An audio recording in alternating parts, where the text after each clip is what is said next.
अब्दुल्ला बिन उम्रो बिन उलास से नकल करते हैं कि हज्जातुल अलविदा में रसूल अल्लाह सल्लल्लाहु अलैहि वसल्लम लोगों के मसाइल दरियाफ्त करने की वजह से मीना में ठहर गए।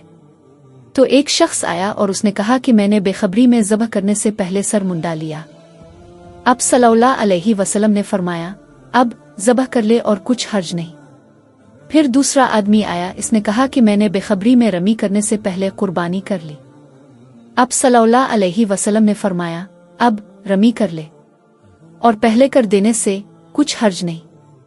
इब्न उम्रो कहते हैं, इस दिन अब सल्लल्लाहु अलैहि वसल्लम से जिस चीज़ का भी सवाल हुआ जो किसी ने आगे और पीछे कर ली थी, तो अब सल्लल्लाहु अलैहि वसल्लम ने यही फरमाया कि अब कर ले और कुछ हर्ज नहीं।